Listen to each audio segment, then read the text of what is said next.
Tyler, welcome back to your home state of Georgia for SCAD Style. It's a privilege to have you on campus, not only for our photography students, but our film and television majors as well. You're so multifaceted. Thanks for having me. You channel a vision of Black utopia of uniting the couture and the common, metamorphosing leisure to be an act of empowerment. When did that vision manifest? Oh, wow. I think it's been manifesting in my work for as long as I've been making pictures. I think it took a lot of thinking to arrive at what my work is really about, if that makes sense. When I was first invited in 2019 to really do my first ever solo show, I had been in group shows. I had been making pictures all through school since I moved to New York in 2013. But in 2019, when I was invited to do a solo exhibition at Foam, which is a photography museum in Amsterdam, that was when I really started to think about what my work is about, what's going on underneath all the pictures, whether they're commissioned or personal or otherwise. And that's when I arrived at the kind of artist statement that's in that book, and sort of understanding that I think my work is about this optimistic vision of Black life. So I have your book, I Can Make You Feel Good.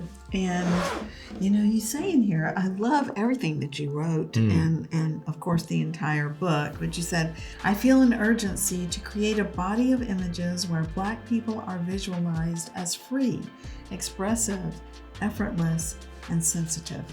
Yeah, I think when I was growing up looking at fashion photographs or sort of images that felt relevant to culture today, I was kind of pushing back against what I felt was missing, I suppose. I'd seen a lot of this naturalized understanding of fashion images to be very glamorous, very glossy, highly retouched, very almost fixed in the moment that they captured, and almost fixed in the sort of woman or the sort of man that they captured. So I was interested in how can Black life be seen as something just a little looser, if that makes sense. More like real life, maybe. Yeah, closer to, or even closer to the characters in my images, inhabiting themselves fully, Yes. Yeah.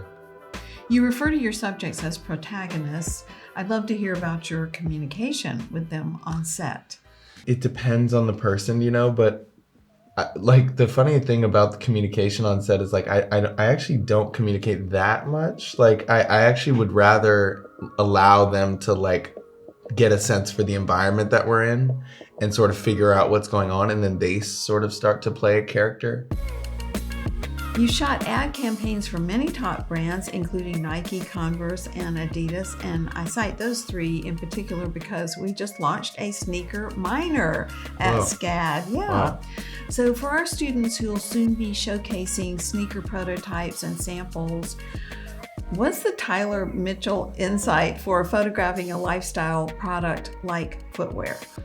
The exciting thing about footwear and any clothes really is that it's sort of a portal for identity. I'm not so hung up on, the shoe itself as an object, but I'm actually more hung up on, or I'm more obsessed with the wearer of the shoe, if that makes sense. I'm more obsessed with who's wearing it, what they're doing wearing it, how I visualize them wearing it.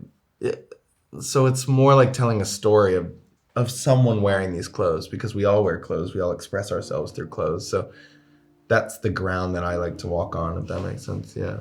That's good advice, because the person wearing the shoe says a lot about the shoe. Exactly.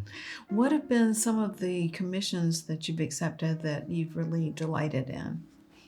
I've been lucky to do a lot of great ones. It's been nice basically to have this career path where I am lucky enough to exist in both the fashion and the art worlds, that I'm able to do commissioned work and have it feel very unified with my personal work, if that makes sense. So all of the commissions feel like a continuum.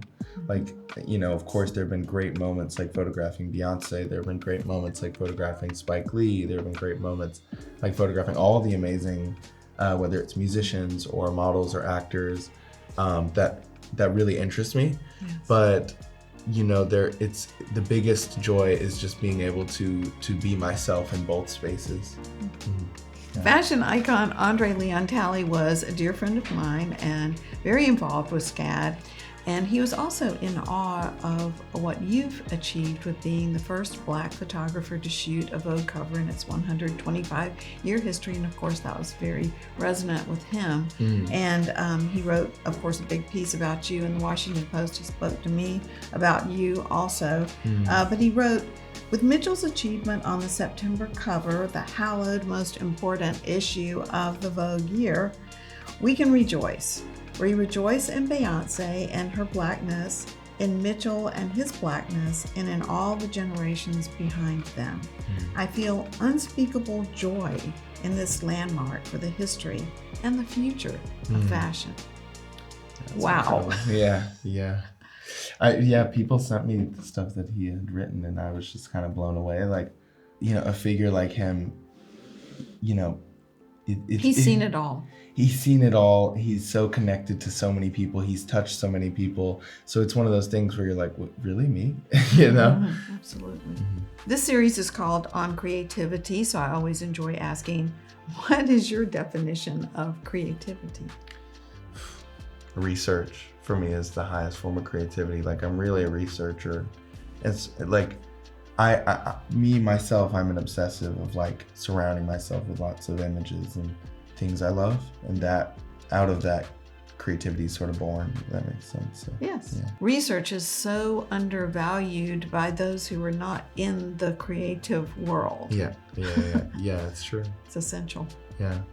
Well, Tyler, I can't wait to follow your career as it continues to blossom, and I hope sometime when you're home, you'll come visit SCAD Atlanta. That's the goal. Thank you. Thank you for having me.